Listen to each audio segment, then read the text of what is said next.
This is the Intercontinental Broadcasting Corporation. Sa Bagong Pilipinas.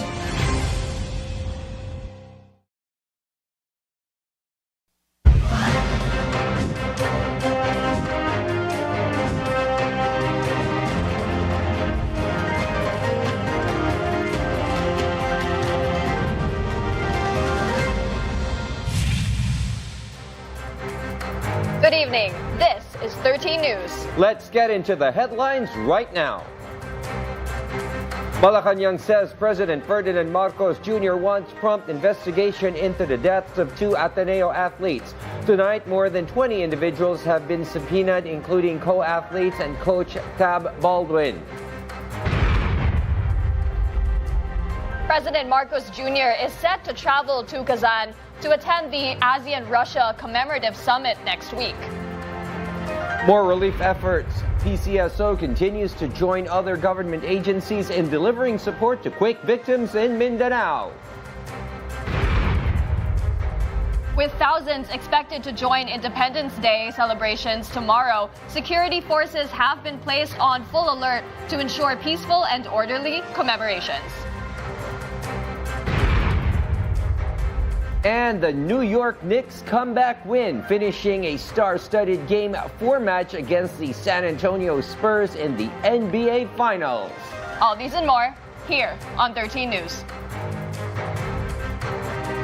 We begin tonight's newscast with President Ferdinand Marcos Jr. ordering a swift probe into the drowning incident that caused the death of the 2 Ateneo student athletes. Tonight, key government bodies have already issued subpoenas to several resource persons involved in the incident. The full report from IBC News correspondent Bea Peniza. President Ferdinand R. Marcos Jr. has called for a swift investigation into the deaths of Ateneo de Manila University student athletes Rene Batarpoña and Divine Adili. According to Malacanang, authorities should immediately complete the investigation to determine whether the deaths of the 2 athletes were indeed related to training activities. However, the palace emphasized that no premature conclusions should be made while the investigation is ongoing. Malacanang also extended its condolences to the families, friends, and loved ones of the 2 deceased basketball players. Of course, nakikiramay po tayo sa pangyaring ito at ang nais din po ng Pangulo, hindi lamang po tayo sa sitwasyon na ganito, pero sa lahat po ng mga Pilipino na pupunta sa ganitong klaseng sitwasyon, dapat pong agaran ang pag-iimbestiga.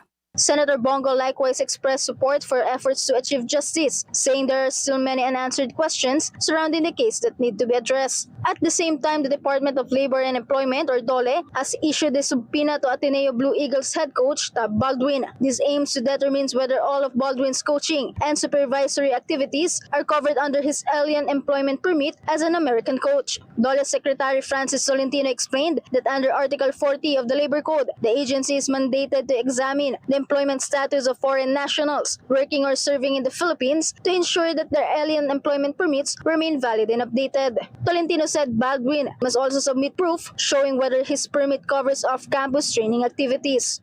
I would want, in my presence, Coach Tab Baldwin of Ateneo. The Department of Labor under Article 40 is empowered to scrutinize the employment status of a foreign national, as I said, under Article 40. Meanwhile, Criminal Investigation and Detection Group Director Police Major General Alexander Morico said the agency has requested an immigration lookout bulletin order for persons of interest and resource persons involved in the case to ensure they do not leave the country while the investigation is ongoing. So far, more than 20 individuals have already been subpoenaed, including athletes, coaching staff, and personnel connected to the transportation used by the team. He then assured the public that the CIDG investigation will proceed independently while maintaining close coordination with other agencies. Bea Peniza, IBC News.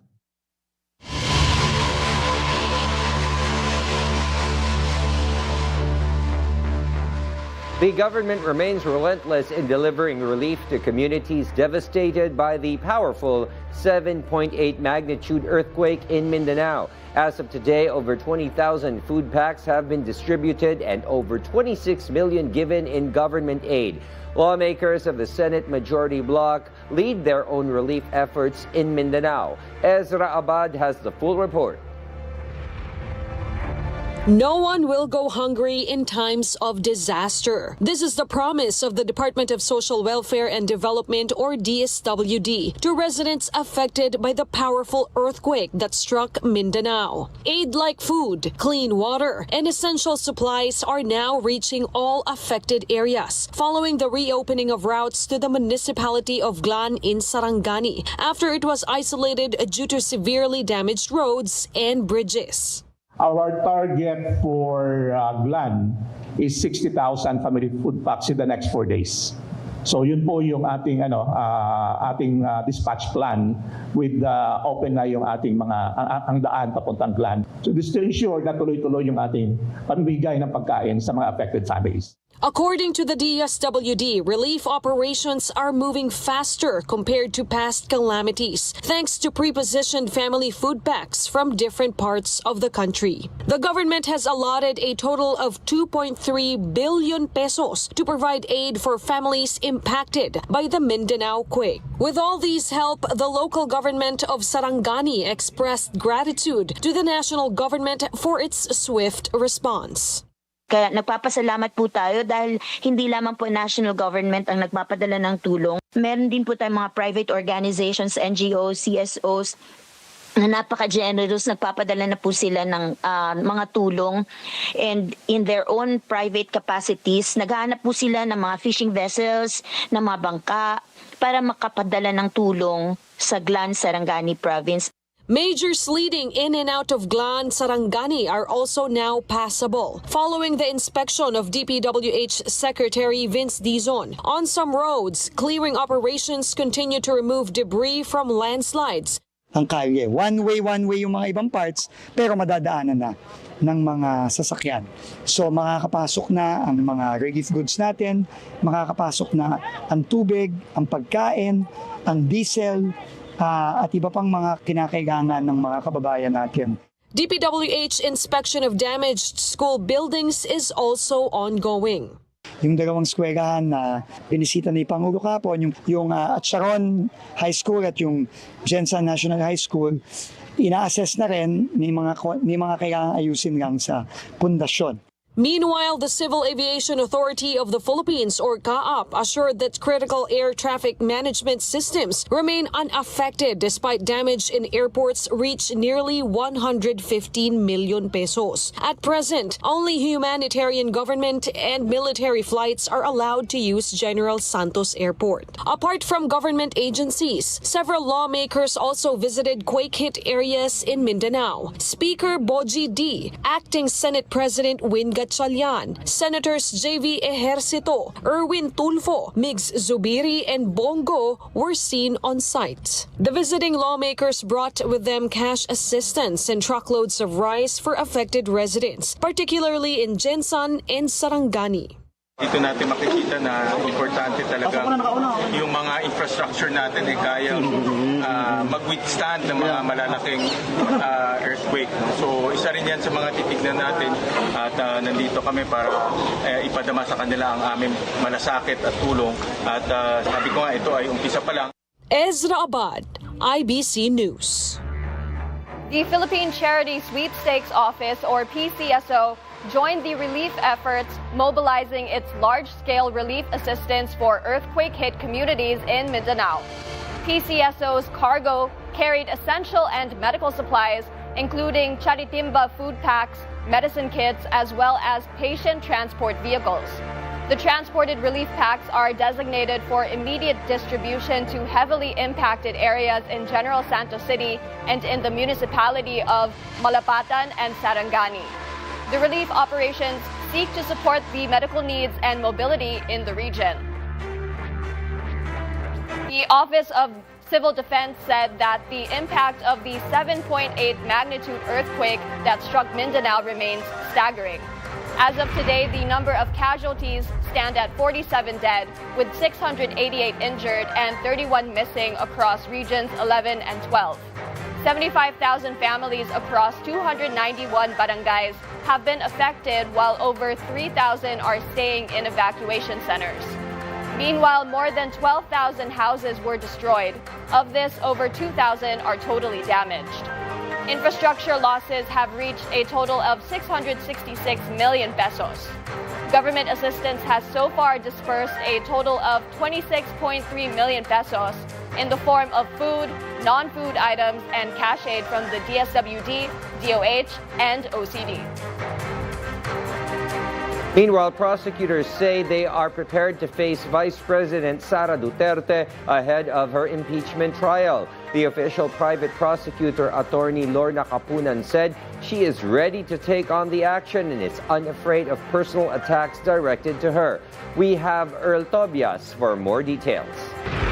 Veteran lawyer Attorney Lorna Capunan will serve as one of the official private prosecutors for the upcoming impeachment trial of Vice President Sara Duterte. Capunan said personal attacks against her will not affect her service. Bring it on. We do not receive instructions from anyone, whether from the House, whether from the Senate, whether from Malacanang.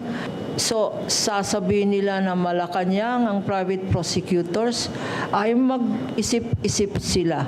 Magaling rin kami mag-file ng cyber libel complaint. Capunan emphasized that regardless of the political affiliations of some senator judges, their judgment must be based purely on evidence. I would like to believe that when the senator judges took their oath, naniniwala po ako sa lahat ng senator judges that they will be true to their oath of political neutrality. Next week, pre-trial procedures for the impeachment trial will begin. Ahead of this, reports of possible armed group threats surfaced. And earlier today, the official website of the Senate of the Philippines was hacked. According to the Senate, there was no indication that any confidential or sensitive information has been compromised. Then a group named Nullsec Philippines took responsibility for defacing the website. In a statement, Nullsec said they are watching, especially since the senators were trusted by the Filipino people to serve the nation and not for personal interest, political dynasties, or corrupt networks. Amidst these, House prosecutors expressed concern for the safety of those who will be joining the pretrial on Monday. As well as all the senators, even the defense team, and the officials and employees of the Senate who are staying in the premises. No? Apart from this, we express likewise our concern in securing as well our witnesses and the evidence to be presented. While the House prosecution panel said the presentation of the case against VP Sara Duterte will proceed as planned and remain unaffected, despite the ongoing dispute and conflicts within the Senate leadership. Earl Tobias, IBC News. Former Ilocos Sur Governor Luis Chavit Singson has posted bail after he was arrested this afternoon over a cyber libel case. Singson was arrested at his residence in Barangay Ugong Norte, Quezon City. The arrest warrant was issued by the Regional Trial Court Branch 21 in Vigan City, Ilocos Sur, dated yesterday. Singson voluntarily surrendered and immediately posted bail as the court recommended bail of 60,000 pesos for his temporary liberty. With Independence Day just around the corner, government agencies are ramping up preparations to ensure a safe and orderly celebration. The Metropolitan Manila Development Authority, or MMDA, will set up checkpoints at key entry points along EDSA to monitor motorists and manage traffic. With the Manila Marathon taking place tomorrow, authorities say security and road safety is their top priority. Huwag na pong magtangkang pumasok sa EDSA kasi may usapan po kami na maglalagay po ng checkpoints sa mga pasukan sa EDSA. Nag-coordinate na po kami sa DOTR LTO para po sa mga breath analyzers para po ma-screen yung mga papasok sa EDSA na para po yung mga nakainom. Alam naman natin pag medyo nakainom, mabagal ang reflexes, maaaring mag-cause ng accident.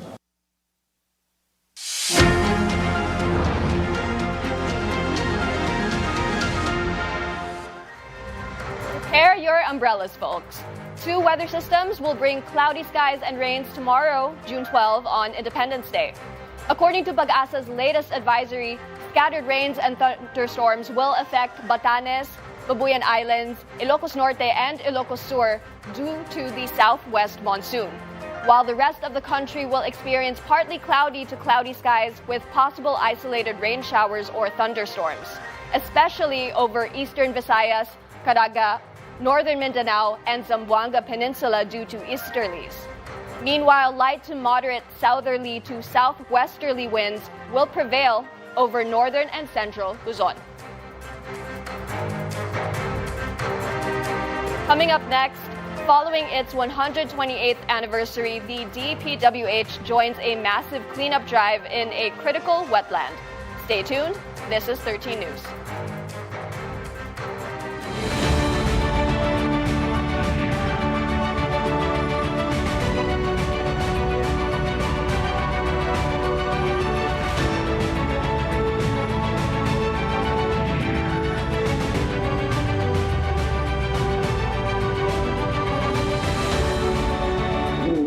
As the jumping board for whatever transparent policies would emanate from this department. Starting today.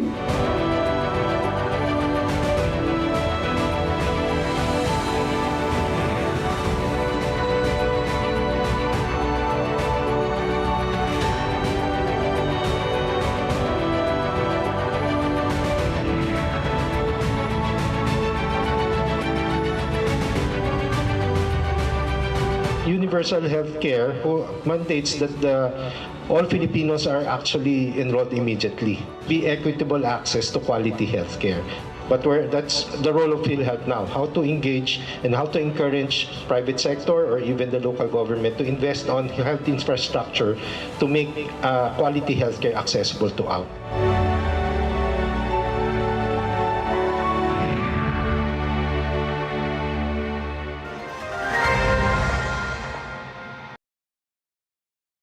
Are you ready to open your mind?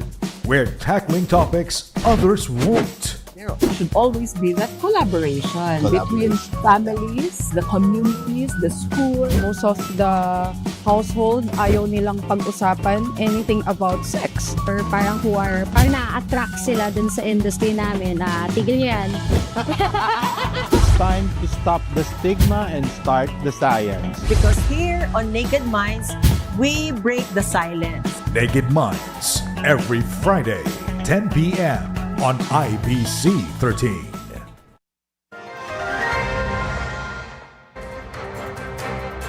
German Federal President Frank-Walter Steinmeier is set to arrive in the Philippines next week for a state visit and bilateral talks with President Ferdinand R. Marcos Jr. Malacanang said their meeting will focus on strengthening diplomatic ties with discussions on maritime cooperation, peace building, climate change, trade, investment, and other areas of mutual interest. The visit will take place from June 15 to June 17. Following the meeting, President Marcos will travel to Kazan, Russia from June 17 to June 18 to attend the ASEAN-Russia Commemorative Summit. Malacanang said the president's participation is significant as he currently serves as ASEAN chair this year. Pangungunahan natin ang pagsusuri sa naging takbo ng ating kooperasyon at relasyon sa Russia. Kasama na rin dito ang pagtatalakay sa mga susunod na hakbang upang higit pang mapalalim at mapalawak ang ugnayan ng Pilipinas at Russia at ng ASEAN. So yan po sa ngayon ang mensahe ng DFA, pero ang detalye po ay makukuha natin sa kanilang press briefing sa Monday po.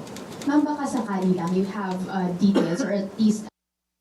As the start of classes officially begins, President Ferdinand Marcos Jr. continues efforts to digitalize education through the distribution of tablets in San Juan.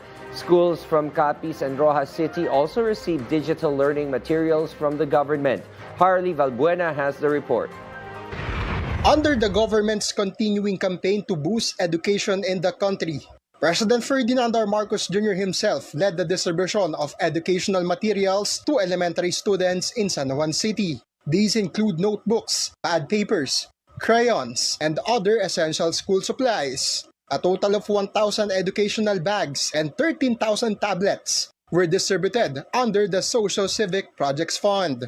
Napakahalaga niyan, and very important. Dahil kailangan talaga na ang edukasyon natin ay pagandahin natin ang sektor ng edukasyon para sa ating mga kabataan. Lalo na po ngayon, we identified learning gaps and learning losses.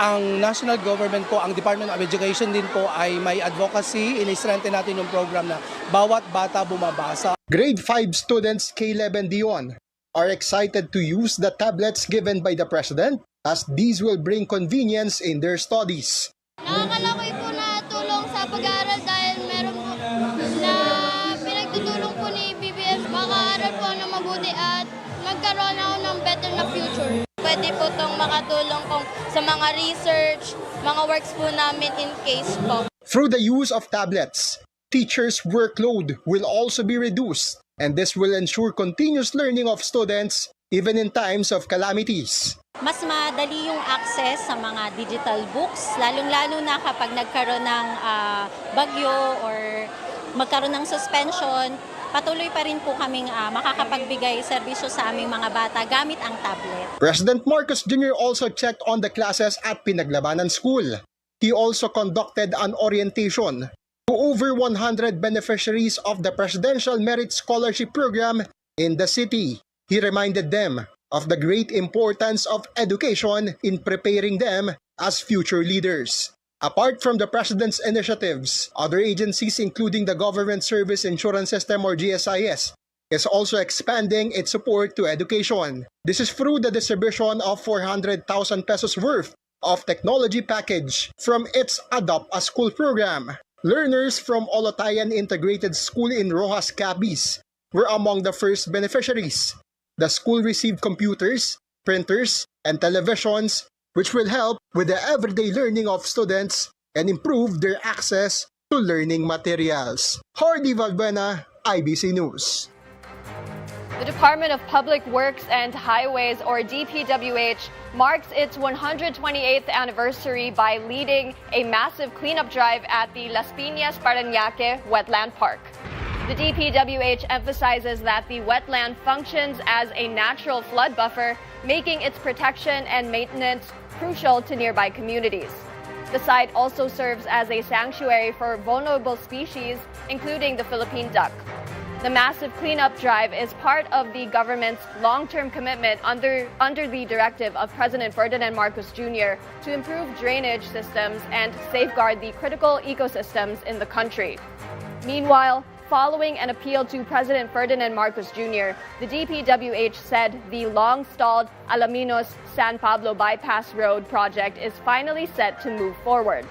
The project, which serves as an alternative route from San Pablo City to Quezon Province, had been delayed for a decade due to the issues with the previous contractors, the Discaya couple.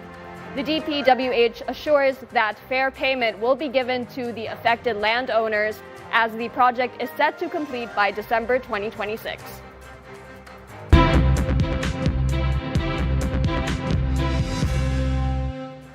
Are rising electricity bills giving you a headache? Well, brace for a slight increase in power rates this June. According to Meralco, overall electricity rates went up by nearly 15 centavos per kilowatt hour. For households consuming 200 kilowatt hours monthly, that's about an additional 30 pesos more on the bill. The main reason behind the hike is the higher generation charge, driven by soaring prices in the wholesale energy market.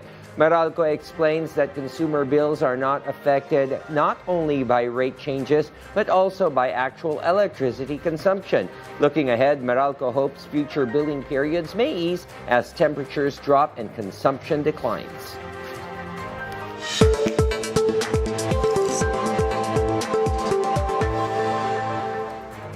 Around 80 workers joined the Bike to Work initiative of the Workers' Bike Bus Program in Quezon City today. Participants cycled through the rush hour traffic from Quezon City Hall to the MMDA end-of-trip facility in Pasig City. The initiative seeks to promote cycling as an alternative mode of transportation.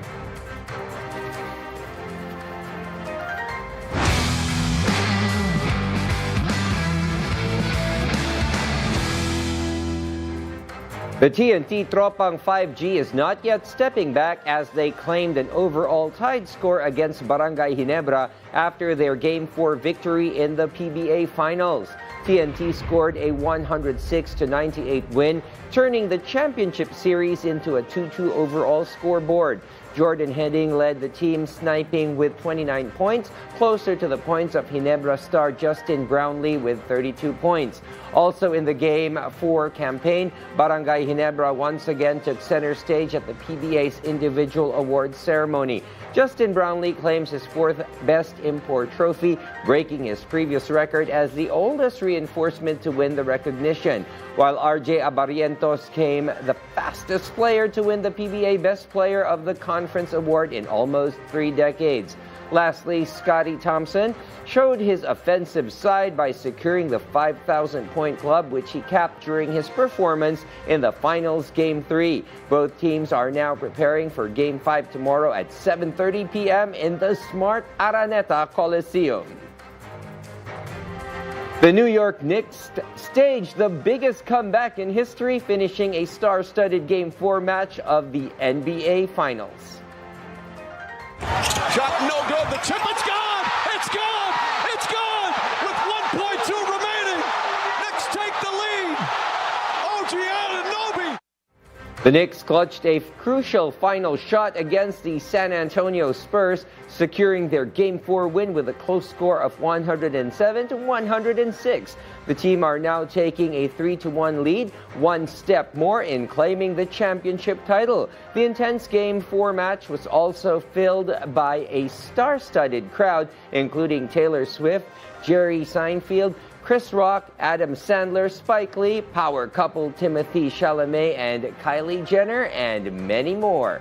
The high-profile personalities, along with the fans, are now awaiting for Game 5, which will happen on June 14 at 8:30 a.m.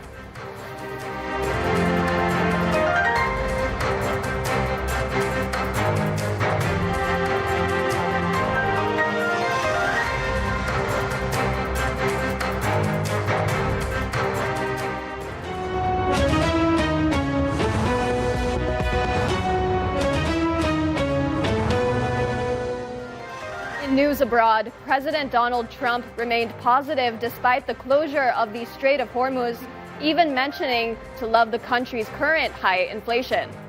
Meanwhile, rescuers found no survivors in a military chopper that crashed in Pakistan. This and other developments across the globe from Holy Bakay's report.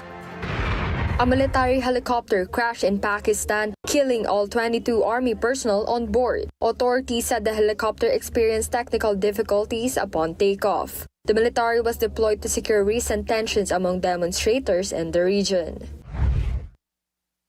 3 Indian nationals were reportedly killed in a U.S. airstrike over the Gulf of Oman. The U.S. military accused the Palau flag tanker of transporting Iranian oil, violating U.S. blockade amid renewed attacks with Iran. Tonight, Iran sealed the Strait of Hormuz again. As the Middle East war enters 104th day, the U.S. inflation skyrocketed to 4.2% in May, driven by high energy costs. But U.S. President Donald Trump said, No, I love it, but the numbers were great. You know what I really love? I love the inflation. Meanwhile, Taiwanese forces fired up its new high-mobility artillery rocket system directly off the Taiwan Strait near China. It simulated an attack against Chinese forces, demonstrating its shoot-and-shoot mobility to strike about 190 miles. Meanwhile, in Barcelona, Spain, Pope Leo XIV blessed the newly completed central tower of the Sagrada Familia Church. The Pope also led the solemn service to mark 100 years since the passing of the Basilica's architecture, Antoni Gaudi. Holy Bakay, IBC News. And before we wrap up tonight's newscast, here are the results of the 9 p.m. draws from the PCSO. For the Lotto 642, the winning numbers are 12, 22, 24, 38, 7, and 13 with a jackpot price of 23,936,399 pesos and 1 centavo.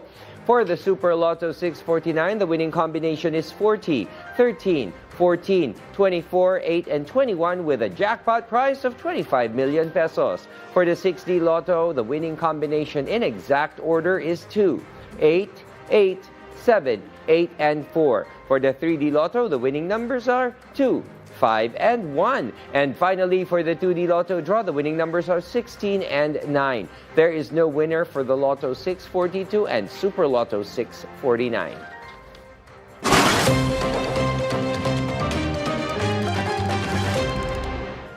Tomorrow, we Filipinos celebrate with pride and patriotism as the Philippines marks its 128th Independence Day. The national holiday honors the historical 1898 Declaration of Sovereignty from Spain. This declaration established in honoring our country's freedom and heroes. Also tomorrow, in celebration of Independence Day, a freedom parade is set to commence at the Dr. Jose Rizal Monument in Rizal Park, Manila. Simultaneous events will be held across the country with an Independence Day concert in Pampanga and a symbolic theater show at the Metropolitan Theater to honor Philippine nationalism. Meanwhile, commuters can also enjoy a free train ride on LRT1, LRT2, and MRT3.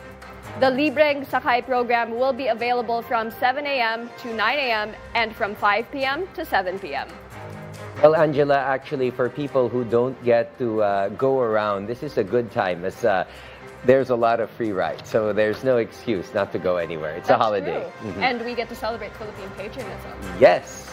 And those were the latest from the IBC Newsroom this evening. We'll continue to monitor the stories that matter and give you updates as they develop. I'm Angela C. And I'm William Thio. This is 13 News. Thank you for watching. Good night, everyone.